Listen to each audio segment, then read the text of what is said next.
Bom dia, meus irmãos. Nós estamos mais uma vez aqui para o nosso estudo da palavra do Senhor. É muito bom, é muito rico este momento para todos nós. Obrigado por estar comigo mais uma vez e estarmos juntos para este momento de reflexão, para esse momento que vamos pensar um pouco sobre o que Deus tem dito, tem feito e vamos avaliar na prática do dia a dia se os nossos corações, se a nossa vida, ela está afinada com o que Deus tem nos dito nas horas de decisões, nas horas de prática da vida, nas horas em que temos que parar e pensar sobre a própria confiança que temos em Deus.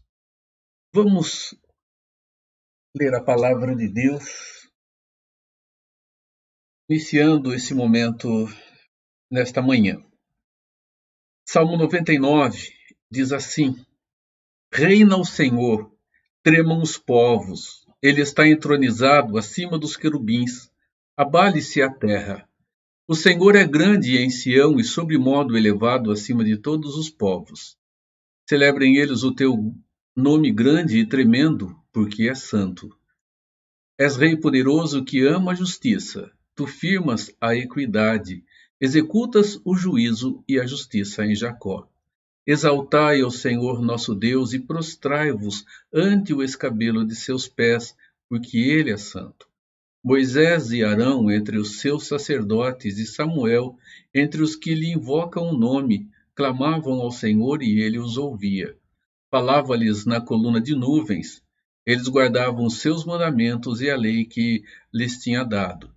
Tu lhes respondeste, ó Senhor nosso Deus, foste para eles Deus perdoador, ainda que tomando vingança dos seus feitos. Exaltai ao Senhor nosso Deus e prostrai-vos ante o seu santo monte, porque santo é o Senhor nosso Deus. Amém. Mais uma vez, ore comigo. Senhor, diante da santidade do Senhor, nós vivemos todo dia, todo instante e todo momento. E, Senhor, nem sempre vivemos firmeza dentro dos nossos pensamentos, dentro das nossas atitudes, dentro dos nossos sentimentos, mesmo sabendo, nosso Deus, que o Senhor tem nos dado todas as condições para mudarmos a nossa vida, para controlarmos os nossos pensamentos, os nossos sentimentos, para controlarmos as nossas ações. Os pensamentos vêm, simplesmente se instalam, Pai. No entanto, deixar que eles continuem caminhando, o Senhor tem nos dado a condição para não permitir que isto aconteça. A mesma coisa com os nossos sentimentos, com as nossas atitudes. Deus amado, esteja nos iluminando agora no estudo da Tua Palavra mais uma vez, Senhor. E pedimos bênção para a vida dos nossos familiares, dos nossos lares. Paciência ao coração, Senhor, do Teu povo para enfrentar esse tempo dentro de casa, para enfrentar esse tempo tendo que descobrir novos caminhos, enfrentar esses momentos únicos, Pai, na vida de, eu acredito, todos nós. Ó Deus, continue guardando-nos e estimule-nos, Senhor, a confiança que devemos ter no Senhor. Afinal de contas, sem fé é impossível agradar o Senhor. É impossível agradá-lo sem crer que o Senhor existe e que é o galardoador de cada um daqueles que te buscam. Essa é a nossa oração, Senhor. Em nome de Jesus. Amém. Irmãos, nós já voltamos com o estudo da palavra do Senhor.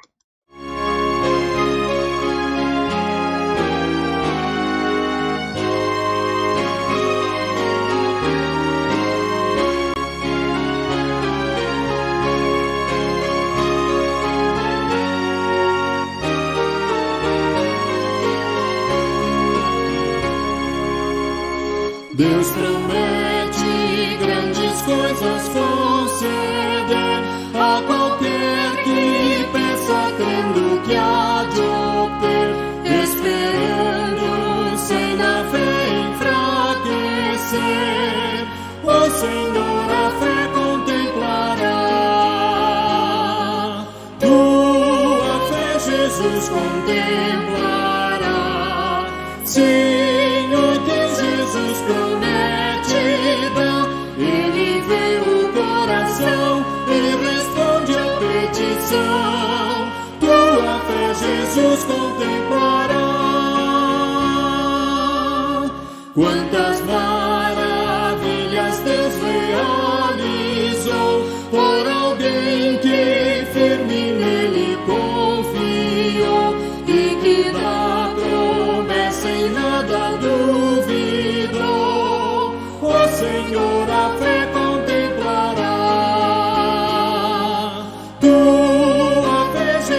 contemplará.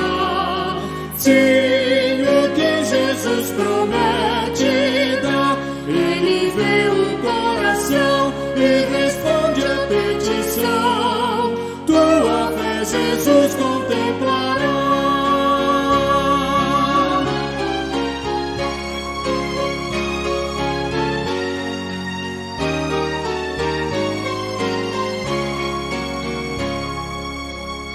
Sim, criamos no que Deus nos prometeu, pois jamais desonrará o nome seu.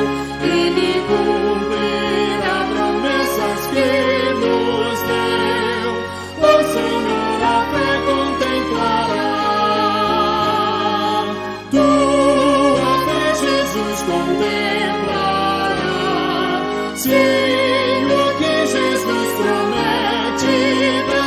Ele vê o coração e responde a petição. Tua fé, Jesus, contemplará.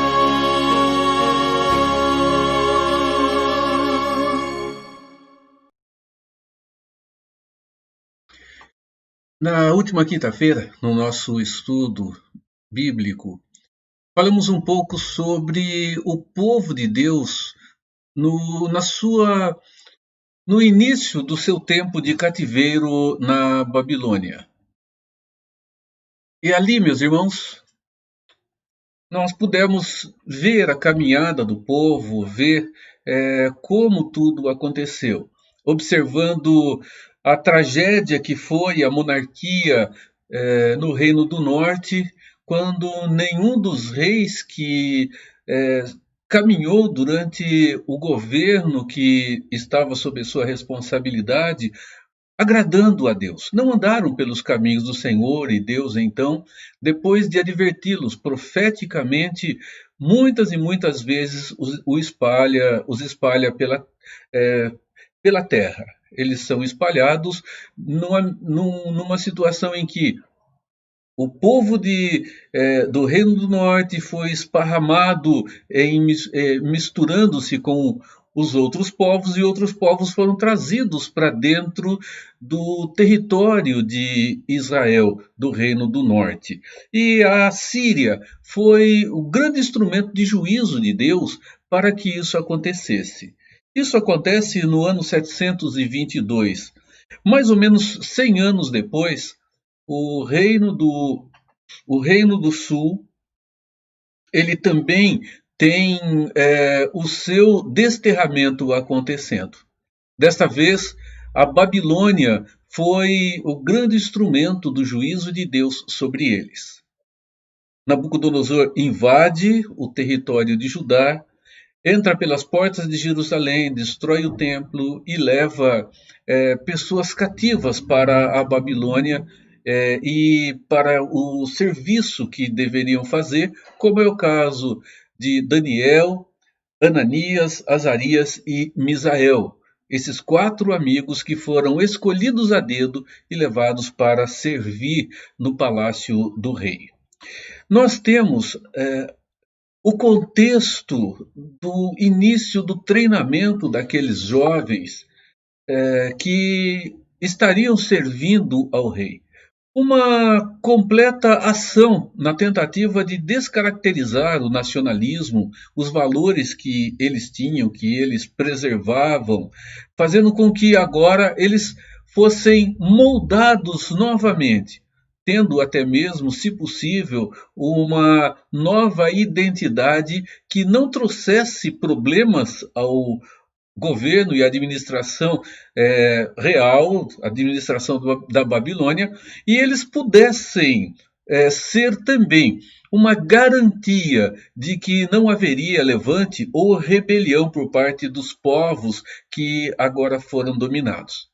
O primeiro capítulo nos mostra, do livro de Daniel, Daniel e os seus amigos não tomando uma postura de idolatria. Eles haviam saído desse contexto quando, no território de Judá, o povo de Deus ali estava envolvido no meio de profunda idolatria. Jeoaquim que estava no trono naquele momento, quando a cidade é invadida, não fez absolutamente nada para reverter a situação idolátrica que o povo estava vivendo.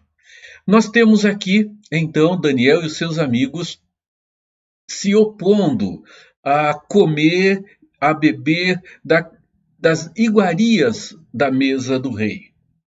E eles, então, com firmeza, no entanto, com gentileza, com doçura, com palavras de sabedoria, eles conseguem então convencer aquele que era o responsável por alimentá-los para que eles passassem por um período só se alimentando de legumes e água, só vegetais e água. 10 dias depois, eles estavam mais bem apessoados, aparentados, do que aqueles que foram os outros também, levados para o mesmo lugar para o treinamento. E eles passam 3 anos se alimentando dessa forma e sendo instruídos em geografia, história, matemática, as línguas que eram usadas, eram faladas no contexto caldeu ali na Babilônia. E eles, depois desse período, então, eles vão ter à sua disposição a situação de estar diante do palácio servindo ao rei. Irmãos, Deus deu dom, as Escrituras dizem, de conhecimento e sabedoria a esses 4. A Daniel, ele deu o dom de visão e de revelação. O capítulo 2 vai nos mostrar isso. Nabucodonosor tem um sonho, ninguém consegue interpretar esse sonho, e o desafio do rei foi o de não somente dar uma interpretação, porque isso seria fácil, contar-se-ia qualquer história, e dessa maneira, quem poderia contestar a interpretação, já que o sonho era conhecido? Nabucodonosor, ele fez algo diferente. Ele pediu que fossem trazidos até ele cada um dos sábios, dos encantadores, das pessoas que o serviam ali, e que o sonho fosse revelado e também a interpretação. Deus concedeu graça a Daniel, e ele foi lembrado, e ele chega diante do rei, conta o sonho e interpreta. E nós temos, meus irmãos, do capítulo 2, Daniel em cena e os seus amigos, eles não tendo destaque ali. Uma situação que se inverte quando entramos no capítulo de número 3. No capítulo de número 3, nós temos então Nabucodonosor construindo uma estátua banhada de ouro para si, uma estátua com aproximadamente 27 metros de altura, caminhando para 30 metros de altura e 2,70 metros de largura. Uma coisa comprida, né? Parece um pouco estranha. E no momento da consagração, havia uma convocação e todos deveriam se reunir para este momento. Uma orquestra era organizada e quando então houvesse o toque dessa orquestra, uma atitude deveria ser tomada por todos, algo que todos deveriam fazer segundo o decreto real. Nós observamos Daniel e seus amigos confiando em Deus no capítulo 1. Nós observamos no capítulo 3 a mesma coisa acontecendo. Ousadia e determinação envolveu a vida de Daniel e dos seus amigos no capítulo 1. Fé e determinação continuam marcando a vida também dos seus 3 amigos.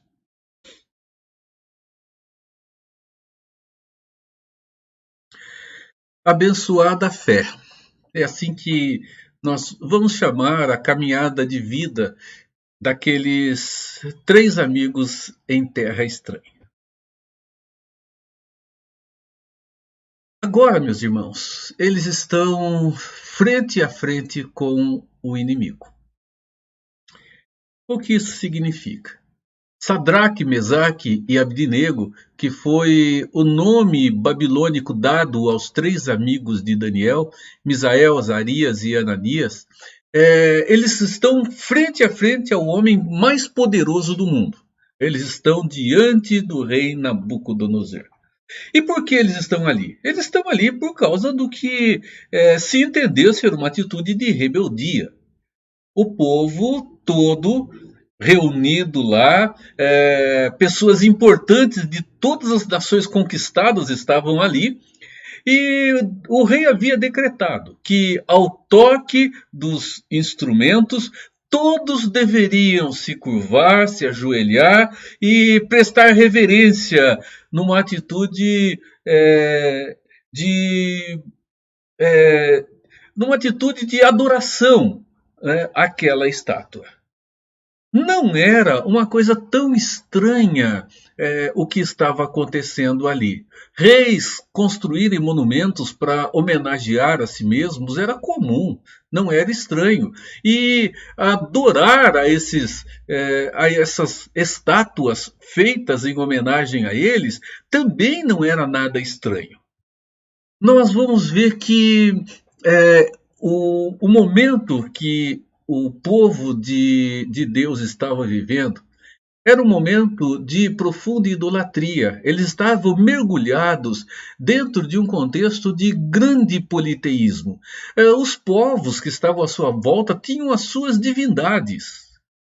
E foi um dos problemas enfrentados pelo povo de Deus, tanto pelo Reino do Norte quanto pelo Reino do Sul. Afinal de contas, eles fizeram aquilo que Deus houvera determinado não fazer. Eles se misturaram com os povos, casando-se com pessoas dos povos vizinhos e dando-se em casamento também a eles. E com isso a cultura religiosa se instala dentro do território do povo de Deus. Nesse contexto, nada era tão estranho com relação ao que estava acontecendo. Então, a diversidade de divindades, ela era muito grande. O que aqueles três amigos haviam recebido foi, de fato, uma proposta que nós podemos chamar aqui de uma proposta secular. Uma proposta que envolvia o contexto do século, do dia a dia, do presente que eles estavam vivendo. Era comum aquilo que estava acontecendo, acontecer dentro das culturas que estavam à sua volta. Nós observamos que uma coisa interessante,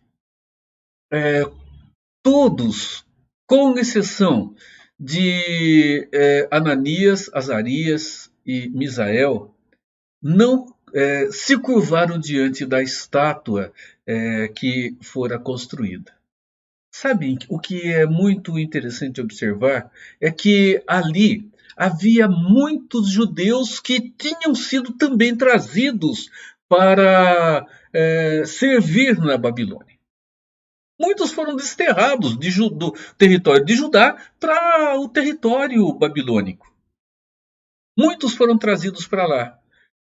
E é interessante que esses judeus que ali estavam, que tinham uma tradição histórica com relação ao Deus vivo e verdadeiro, curvaram-se em um ato de adoração. Eles estavam envolvidos, meus irmãos, numa situação muito semelhante ao que estavam vivendo dentro do território de Israel.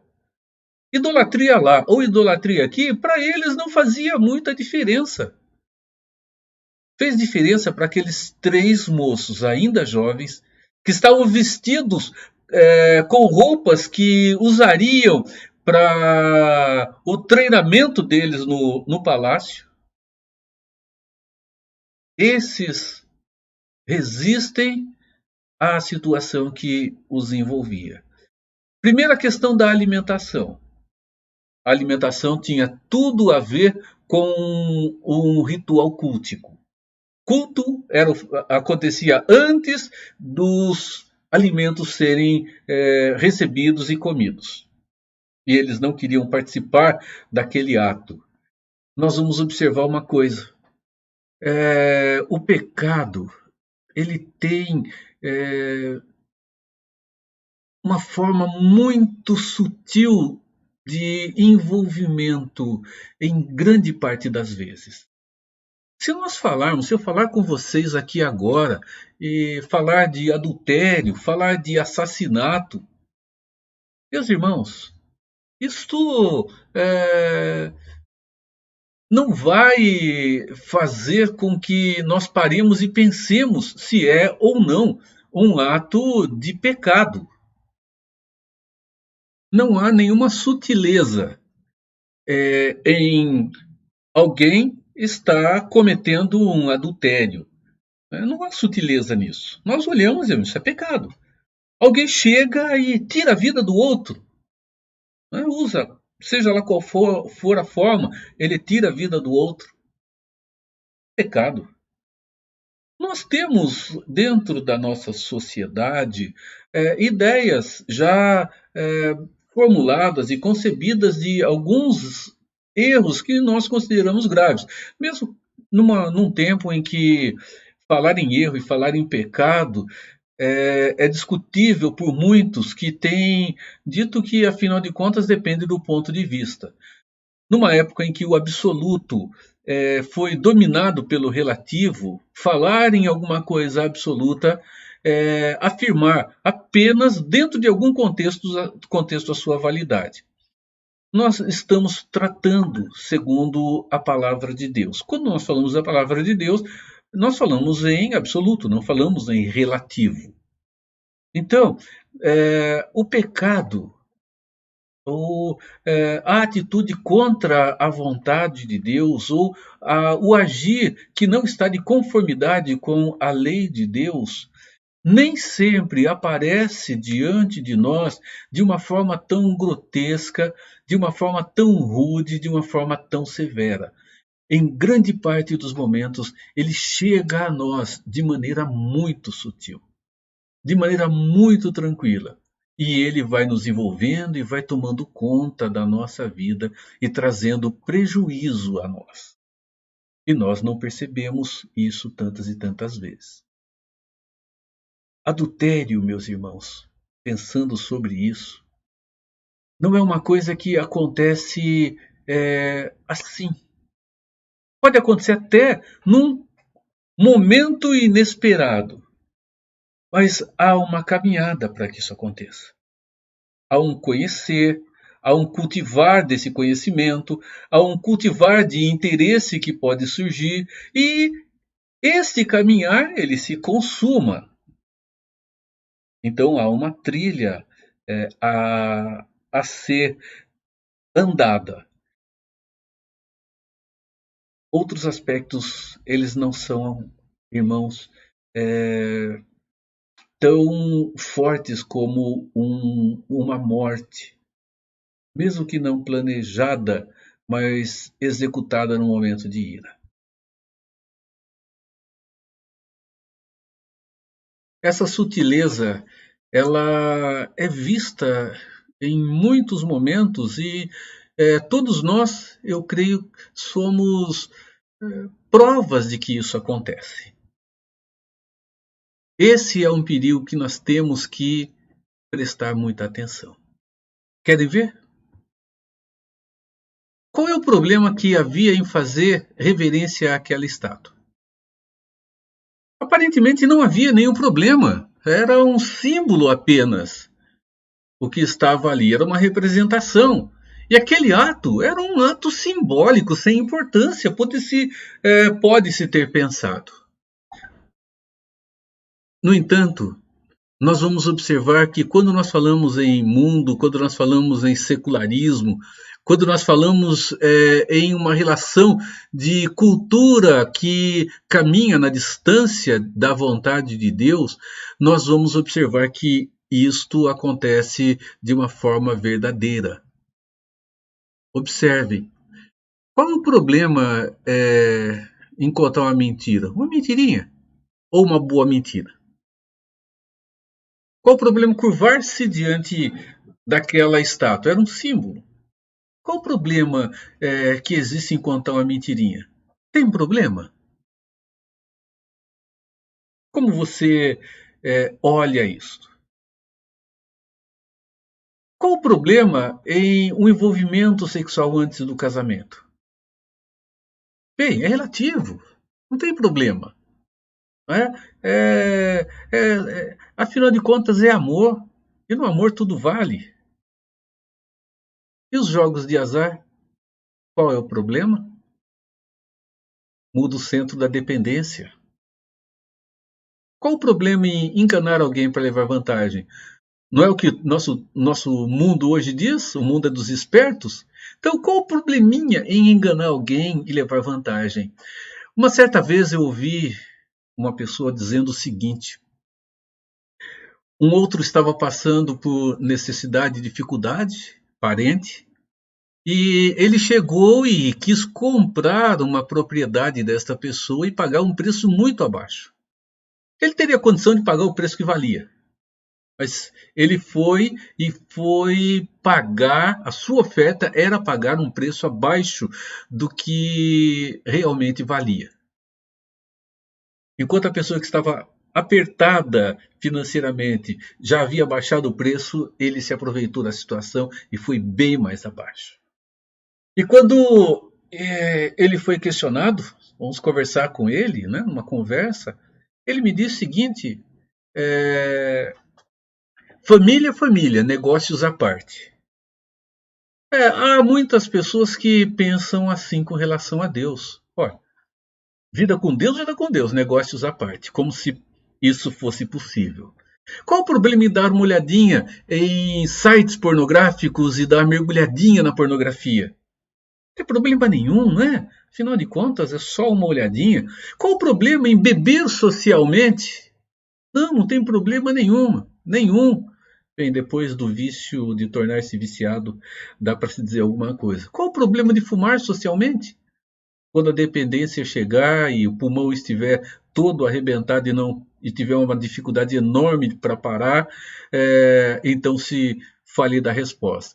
Problemas do jogo de azar, do beber, do fumar, da pornografia, do enganar, desse envolvimento pré-matrimonial, da mentira. Meus irmãos, a dependência que ela causa e a escravização que acontece, elas se tornam senhores da vida de cada um daqueles que com eles se envolvem. Irmãos, vamos lembrar que a integridade diante de Deus, ela tem o seu preço. Há um preço e nem sempre esse preço ele é barato. Aqueles 3 amigos, eles resolveram não curvar-se diante da estátua feita por Nabucodonosor. Havia um decreto, eles tomaram uma posição. Afinal de contas, ser íntegro tem o seu preço a ser pago. Eles são denunciados. Na nossa linguagem popular, são dedurados, né? Eles foram dedurados por outros que ali estavam, e eu acredito até com certo ciúme deles, né? Eles então passam a entregá-los ao rei. Eles chegam com sutileza e dizem: ó rei, vive para sempre. Aqueles 3, quando a nossa banda tocou, ninguém se curvou. Eles não se curvaram. Irmãos, eles chegam diante do rei e agora eles têm que responder ao rei. E o rei pergunta a eles: quando aconteceu? Vocês não se curvaram? Eu fico imaginando aquela situação. Eles chegam diante do rei e eles são questionados. Há uma coisa que pode ter acontecido com você também, já aconteceu comigo. De estar na igreja, estar sentado, e em um determinado momento todo mundo fica em pé. E aí todo mundo se senta e no meio de todo mundo sentado, você permanece em pé e de repente todo mundo olha para você. Ou aconteceu o contrário. Quando todo mundo está sentado, você fica em pé, todo mundo olha, aí você percebe que está fora de contexto e você senta novamente. Todos se ajoelham. Aqueles três ficam em pé. Chamou com certeza a atenção de todos. Todos olharam, viram e aquilo se destacou. Agora eles são questionados pelo rei. O rei os questiona. O que fazer? Eles têm uma atitude de firmeza. Eles afirmam: nós fizemos realmente isso. Nós não nos curvamos. Eles usam uma palavra um pouquinho diferente quando eles falam sobre isso. Né? Eles se colocam diante dele e dizem, né? Irado, furioso. É verdade, ó Sadraque, Mesaque e Abednego, que vós não servis ao meu Deus, nem adorarei a imagem de ouro que levantei? Agora, pois, estáis dispostos a fazer? Olha o que respondem. Quanto a isto, não necessitamos de te responder. Eles são questionados ali. E eles simplesmente mantêm a sua atitude de firmeza diante da ameaça que eles haviam recebido. Uma resposta de uma fé madura. Eles dizem: se o nosso Deus quiser nos livrar, ele nos livrará. Se ele não quiser, mesmo assim continuamos a servi-lo e não nos curvaremos diante da estátua. Obedecer a Deus ou obedecer ao patrão? Eles eram funcionários do rei. Meus irmãos, eles haviam sido sentenciados à pena de morte. Eles foram condenados a morrer. O rei ficou tão irado com a resposta deles. Você imagina, né, o rei sendo impositivo, sendo um rei duro como deveria ser Nabucodonosor, diante de uma ofensa como esta. Porque, afinal de contas, desacataram uma ordem real, um decreto que ele havia feito. E não somente isso, eles não prestaram a devida reverência em adoração ao monumento que ele havia mandado fazer. Irmãos, nós temos alguns problemas e algumas questões que nós precisamos repensar diante de nós mesmos com relação ao nosso posicionamento. Assim como aconteceu com os amigos de Daniel, o posicionamento, a firmeza e a segurança que um filho de Deus toma pode trazer a ele problema com relação às pessoas que estão à sua volta, ou aqueles que nós chamamos de amigos.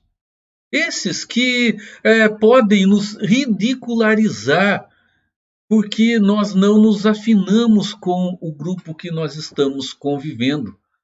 Nós podemos ser desprezados porque nós não pensamos da mesma maneira, nós não pensamos do mesmo jeito. Escola, trabalho, esporte. Nós podemos enfrentar uma fornalha diferente. Uma fornalha que caminha conosco no dia a dia, ali, com as pessoas que estão ao nosso lado. Meus irmãos, a pressão social é a fornalha que nós temos que enfrentar hoje. Que nós temos que estar prontos para chegar e encarar.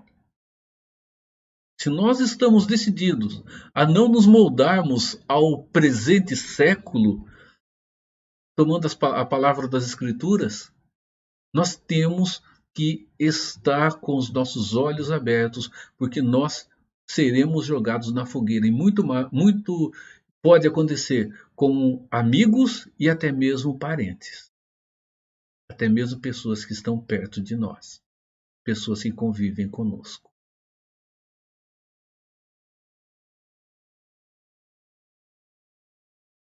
A situação que nós vivemos, ela tende a nos forçar nos amoldarmos à prática do nosso tempo. O tempo que nós vivemos, ele torna-se exigente conosco. Ele quer que nós sejamos como ele. E se nós não formos como ele quer, nós sofremos o risco da rejeição, nós sofremos o risco da exclusão, nós sofremos o risco da separação, nós seremos punidos por aqueles que estão à nossa volta e que não aceitam a nossa maneira de ser, entendendo que nós somos pessoas agora que têm se tornado rebeldes ou até mesmo contra elas mesmas.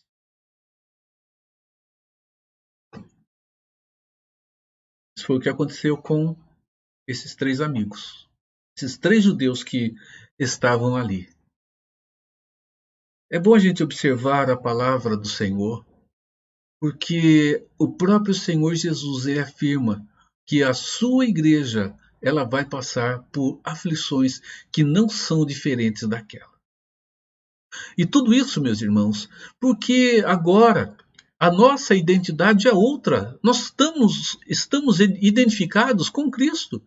E a nossa identidade com o presente século, ela já não existe mais. Ou ainda os resquícios que existem estão sendo deixados. Quando aconteceu a minha conversão, sempre gostei de jogar futebol, jogava futebol. E tinha um grupo de amigos. Nós jogávamos futebol de campo junto e na época era futebol de salão, hoje é o futsal.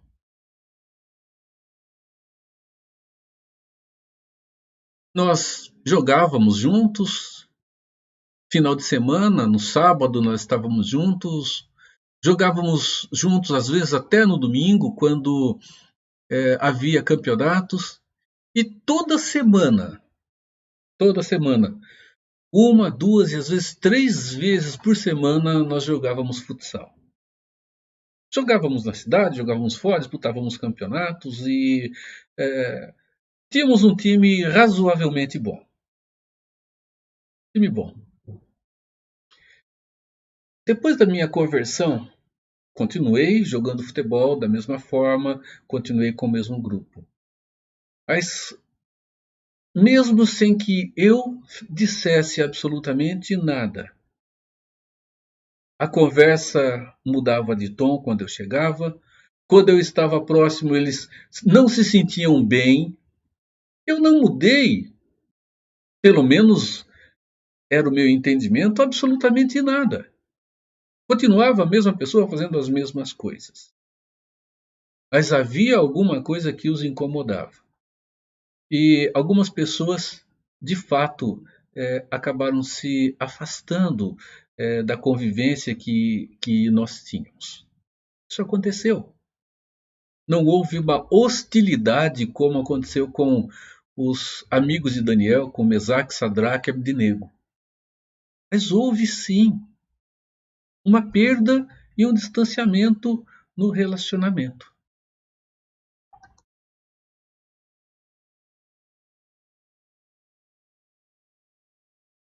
Talvez você também tenha história semelhante para contar.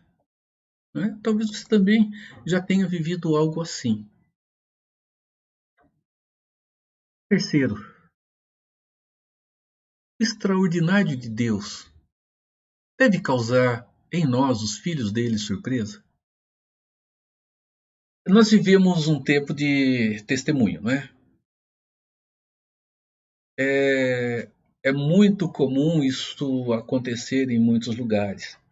Eu vim dar o meu testemunho, eu dou o testemunho do que Deus fez por mim. Esses testemunhos são testemunhos de fatos que aconteceram fora do natural, que aconteceram extraordinariamente. Irmãos, É para nós surpreendente ver Deus operando o extraordinário, operando algo que foge do nosso dia a dia, que foge do ordinário? Não deveria ser.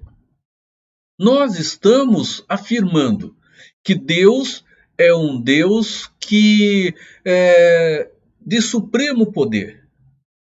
O Deus que criou tudo absolutamente do nada. Um Deus que sustenta tudo com a mão do seu poder. Um Deus que tem domínio. Um Deus que faz como bem aprouver e faz com que a sua própria natureza o sirva. Basta nos voltar às Escrituras e vermos lá atrás os feitos de Deus na época do Novo Testamento, quando Jesus então opera os milagres, atestando a sua divindade. Nós observamos, vemos lá, Jesus andando por sobre as águas, fazendo cego enxergar, fazendo pessoa que com deficiência nas pernas desde nascença andar. Realizando milagres, saindo do ordinário, o extraordinário sendo acontecido. Não deveria. Afinal de contas, nós estamos diante de um Deus que o extraordinário para ele não existe. Tudo simplesmente para ele é natural, é parte do seu próprio poder se manifestando. Para nós é extraordinário. Nós estamos aqui diante de um rei que está irado. Nabucodonosor bravo ao máximo. E bravo ao ponto de chegar e condenar à morte aqueles três amigos, Mesaque, Sadraque e Abdenego, condenados à morte. E ele estava tão irado que ele manda acender aquela fornalha 7 vezes mais. São 7 vezes mais quente aquela fornalha que onde ele manda os amigos serem jogados. Eles tinham uma fornalha, alguma descrição era como algo meio abobadado, com uma abertura para colocar a lenha e uma outra abertura do outro lado, usada, né, para diversas finalidades. Ali a gente vai observar o rei irado, tão irado que mandou acender 7 vezes mais a fornalha. A fornalha estava tão quente que quando os homens fortes, porque imaginava que o Mesaque, Sadraque e Abdenego fosse resistir ao que estaria para acontecer. Eles vêm para jogar esses 3 homens naquela fornalha. Esses homens fortes do rei, eles são mortos, tamanha era a temperatura. O que chamou a atenção é que 3 homens foram jogados na fornalha. E olhando para a boca da fornalha, 4 homens estavam lá dentro. Esse quarto homem, que Nabucodonosor diz um anjo que estava lá, ele tem sido identificado como a manifestação da segunda pessoa da divindade, a pessoa do próprio Senhor Jesus ali presente. E esse tem sido o entendimento em vários outros pontos das Escrituras. Quando se fala em anjo em alguns pontos, o entendimento tem sido que ali está uma manifestação teofânica.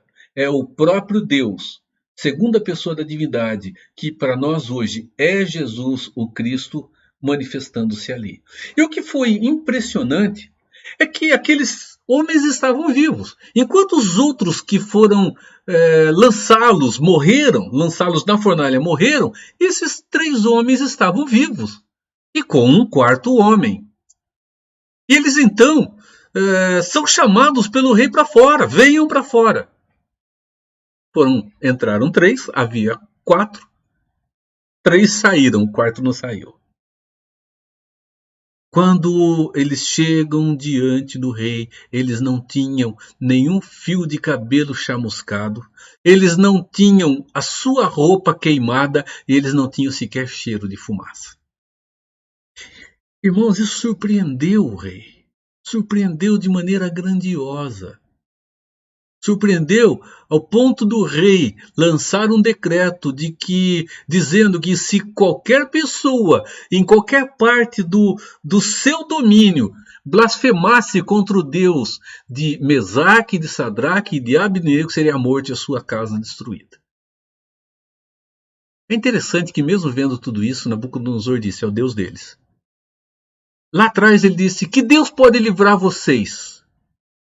Eles responderam a Nabucodonosor: se o nosso Deus quiser nos livrar, ele vai nos livrar.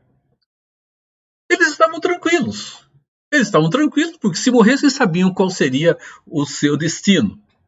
Eles sabiam que não estariam abandonados. Se fossem lançados lá dentro e não morressem, também não seriam abandonados. Então, a relação de fé desses homens chama-nos a atenção. Ainda novos, bem novos. Dentro da adolescência ainda. No entanto, fiéis a Deus com amadurecimento e não apenas com entusiasmo.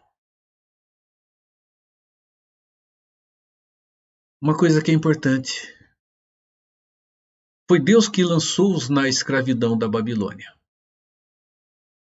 Foi Deus que os enviou para lá para discipliná-los. Agora é importante nós atentarmos para uma coisa. O Deus que os enviou para lá é o mesmo Deus que estava cuidando deles, como aqueles que chamamos de remanescentes fiéis. Eles não foram mandados para lá e abandonados. Eles foram mandados para lá e Deus continua a cuidar deles. E eles, conhecendo a história, nós vemos que eles passaram 70 anos ali. Até que houvesse um despertamento e Deus os trouxesse de volta. E Deus já havia determinado isso. Serão 70 anos. O tempo seria o tempo necessário para que o arrependimento acontecesse. O Deus que os lança na escravidão babilônica é o mesmo Deus que cuida fielmente de cada um deles. Irmãos, não é diferente conosco. O Deus que nos lança numa situação é o mesmo Deus que continua conosco. É o mesmo Deus que continua com o seu cuidado. Ele não vai impedir que passemos por situações difíceis, mas Ele não vai deixar de cuidar de nós. É certeza, é segurança. E você pode olhar para a sua vida e você vai descobrir isto. Você vai descobrir quanto de cuidado já houve com você. Quanto de cuidado já houve no seu dia a dia. Olhe um pouco para trás. Olhe e veja o quanto Deus já fez por você. É importante nós sabermos que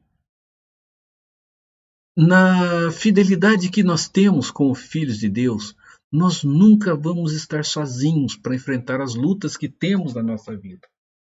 Nunca estaremos sozinhos para enfrentar os desafios e as demandas do mundo que nós estamos vivendo. Esse tempo secularizado que quer nos esmagar, quer nos engolir, quer nos deformar.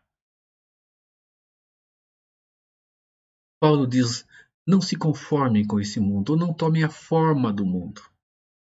Não é usar roupa que estão usando, a não ser que seja muito escandalosa. Não é usar alguma coisa da moda. São os valores morais, valores éticos, comportamento, atitude. Fidelidade, meus irmãos, ela resulta em testemunho diante das pessoas. Nabucodonosor viu a grandiosidade do Deus daqueles três. E Nabucodonosor, ele agora reconhece que ali estava um Deus grande de fato, um Deus diferente dos outros deuses. Meus irmãos, o Deus que nos lança na fogueira é o mesmo Deus que entra conosco dentro dela. Deus não nos joga na fogueira e nos deixa abandonados. Deus sim nos lança na fogueira para a honra e para a glória dele e caminha conosco lá dentro. Caminha conosco, nos dando proteção, cuidado e toda a segurança que nós precisamos. Então, não nos conformemos com este século, mas renovemo-nos com uma nova maneira de ver as situações a cada dia, sempre olhando com a ótica da verdade do nosso Deus. Nosso Deus,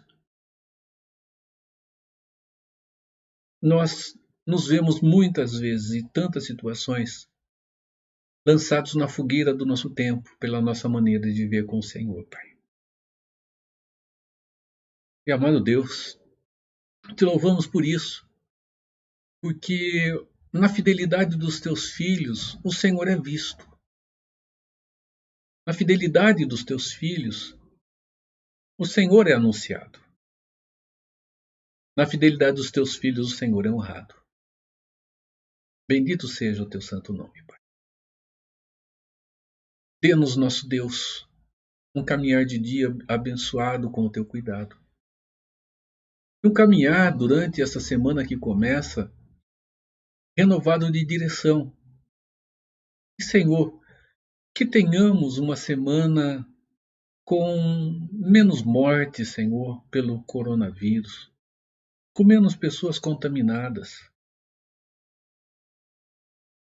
com mais amadurecimento das pessoas, com o menor sofrimento. O Senhor tem nos tomado pelas mãos. E o Senhor tem nos dito, não temam porque eu te ajudo. Obrigado por essa segurança. Oramos, Pai, em nome de Jesus. Meus irmãos, que esse nosso Deus, todo-poderoso e grandioso, um Deus que opera maravilhas, um Deus que tem operado e que continuará operando segundo a sua vontade maravilhas em nossas vidas.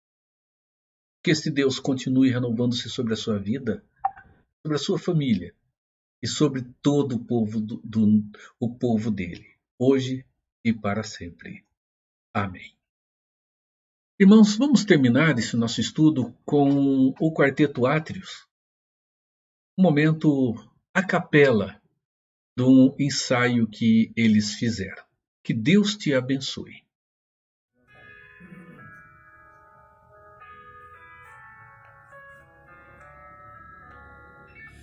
Além do azul, pelas mansões se aguardam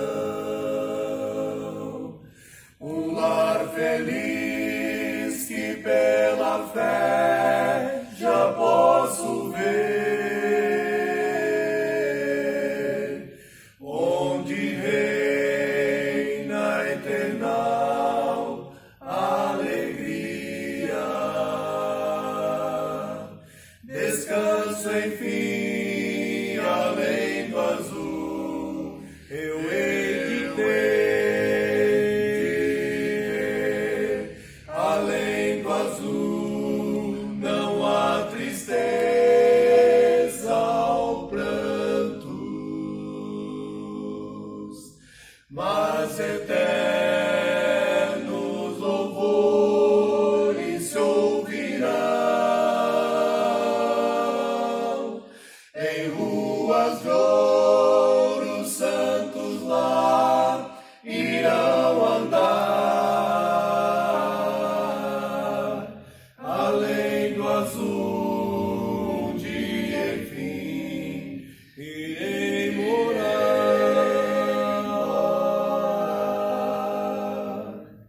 A cada instante ansioso espero